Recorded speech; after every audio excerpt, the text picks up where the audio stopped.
Hello, Ray Phoenix here. Welcome to Let's Play Ape Escape Part 11. So we're finally going off to the final level of the game. This is like an ultra long level. It's probably one of the longest levels in video game history. It is Spectre Land, Monkey Madness. Welcome back to the amusement park. I've been expecting you.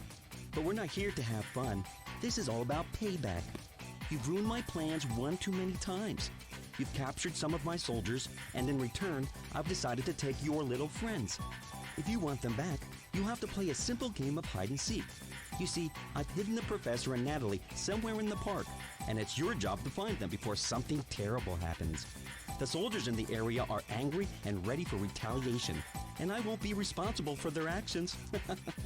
Take a look around. I fixed up the park just for you. Are you ready for the ride of your life?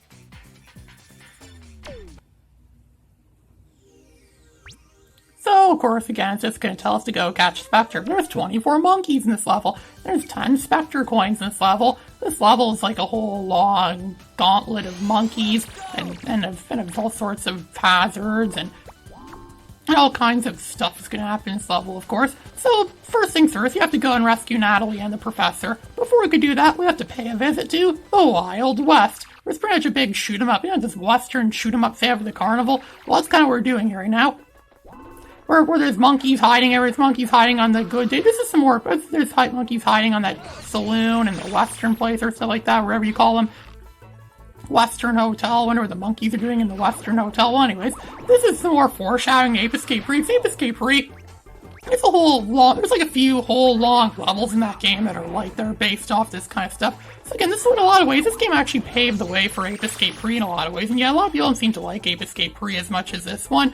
Mostly, I don't know why exactly it is, but I don't know, I'll probably figure out more stuff by the time I get to that LP. As you can see, there's a Spectre coin conveniently hiding over there, where you wouldn't see it when it comes in. But there, I caught the Spectre coin. It's the first Spectre coin. I'm probably not going to get all the Spectre coins this game. I'm really planning on making this a 100% Let's Play. Sorry to people who are expecting a 100% Let's Play. For me, this isn't going to be 100%. There's just way too much stuff to find, like Spectre coins, so yeah, but don't worry, I will at least capture all the monkeys in the game, even though they're not as important as the Spectre coins, as we all know way too well. And so you see the monkey has a machine gun, a semi-automatic, which were very big in the Wild West. I'm pretty sure it was perfectly normal people in the Wild West to carry those semi-automatic rifles or weapons or whatever you call them, and they just go, and whenever someone doesn't like them, there's like a fight at the hotel or a fight at the saloon or somewhere like that, they just waste them like that with the semi-automatic and it kills them pretty good. That's probably why they had really high death tolls back then. That's probably why life expectancies are a lot shorter back in the, what would this have been, like the 1880s or something like that, or the 1800s or something like that.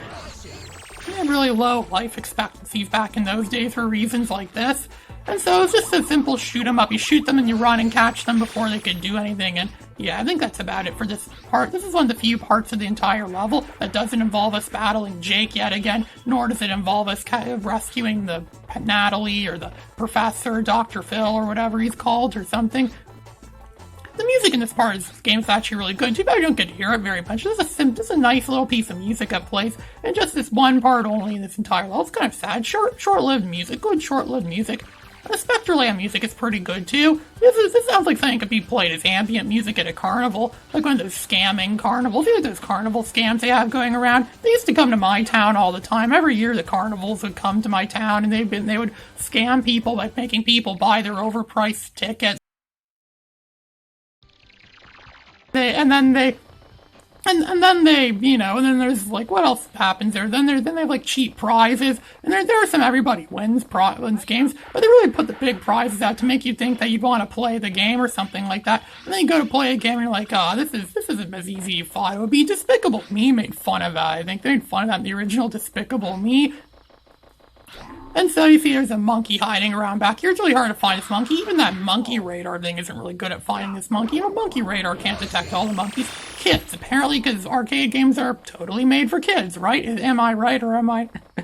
Well, anyways, so we're running up around here. As you can see here, we'll switch to the Sky Flyer weapon, as you can see here, and then whoop, we fly around over there. And there's a lot of like jumping and going around long gaps. This is why the Sky Flyer is such a vital, important weapon in this entire game in this entire whatever you call it. So you see here, it's gonna tell us that we can jump on the roller coaster. As you can see, so we'll do that. We'll jump on the roller coaster. This is gonna be a pretty fun ride. It's got the stuff you'd expect to see in Donkey Kong 64. There was stuff in Donkey Kong 64 that was quite similar to this.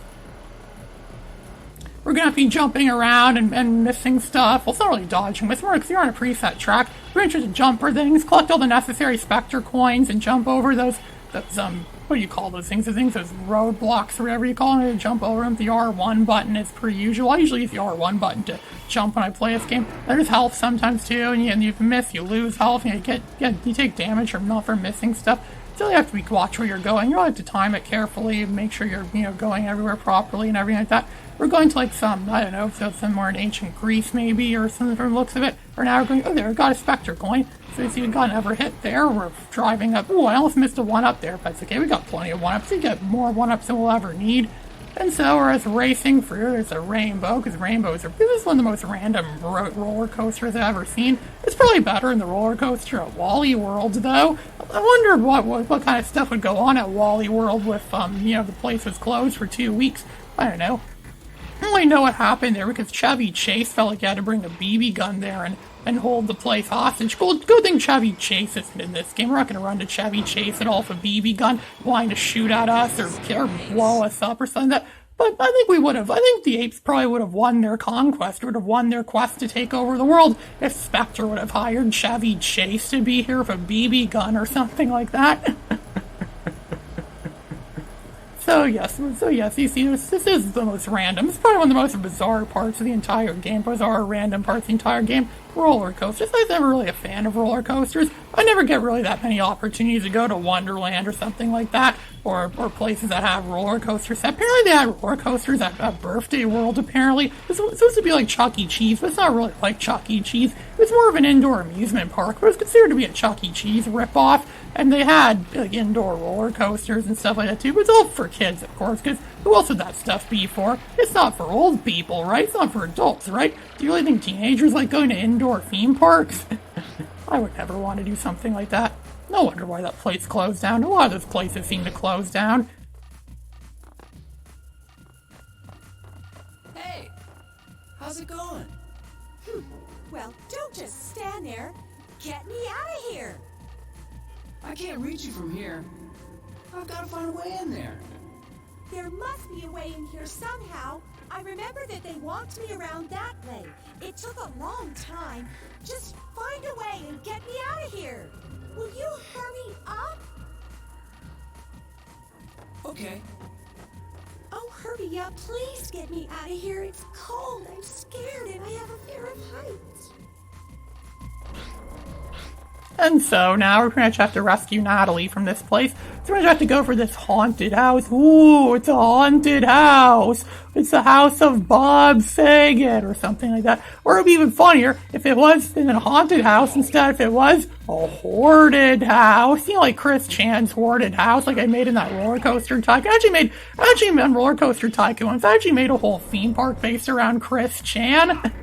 And I imagine they'd have, instead of the haunted house, imagine they would have the hoarded house, where it would be like a hoarder's house. It'd be all disgusting and filled with like rat feces and stuff like that everywhere. It would have like mounds of dirty craft briefs lying around. And there'd be a part where we come across Chris Chan's father, and then he says, "Get all that stuff off of there and fast." So you're making some pretty good progress in this level. There's these genies that come out of these bottles. This is only destroy the bottles to destroy the genies or whatever, if those even are genies. I don't know, I haven't seen Aladdin in a while. I haven't seen Aladdin in over a year since I lost my Disney Plus subscription. So there's another yellow pants monkey. Those monkeys aren't too threatening, unless they have a laser gun. They have a laser gun. They're still not the most threatening they could possibly be.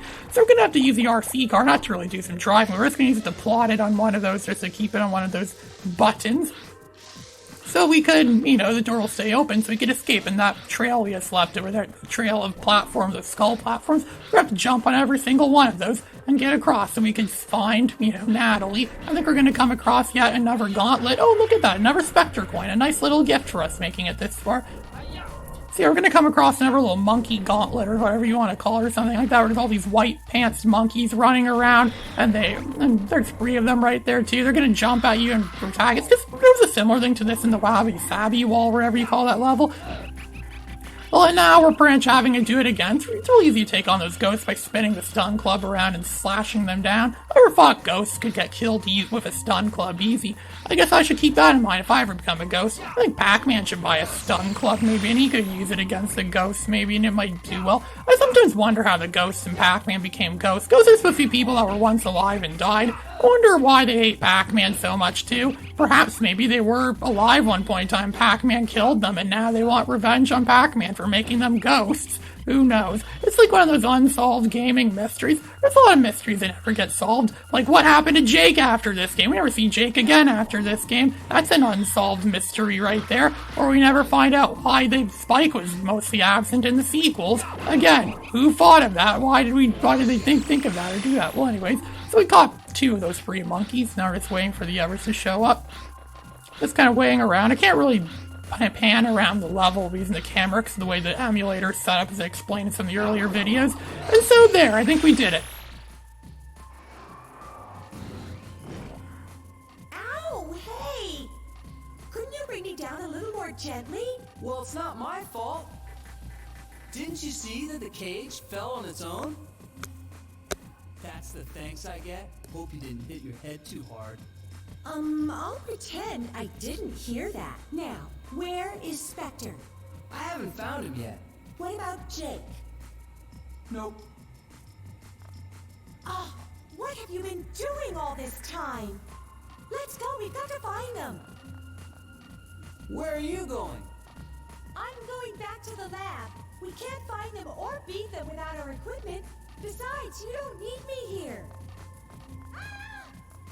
What was that?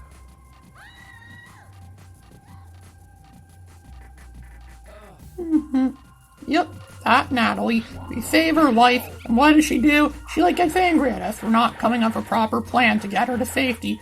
What a frickin' she's like Princess Leia almost. She gets angry at them for not having an escape plan, for not knowing properly where to go or something like that. And so I just checked around. There isn't really anything much to get anymore. I think I got pretty much everything that I could possibly get, mostly stuff that I know about. So we could pretty much, ditch this part of the level now, and we'll go to the next part of the level where we have to rescue Dr. Phil, or the Professor, or Professor Phil, or I guess, or whatever you want to call him. Because his show has been off the air for way too long now, and the fans are going crazy now. They're going mad now that his show is their beloved show about their favorite bald-headed psychologist is, just not really doing much stuff on the air right now. So we have to go and, rescue him so his ratings could return to normal. So, yes, and that's how it is for this part. This is Ray Phoenix signing out.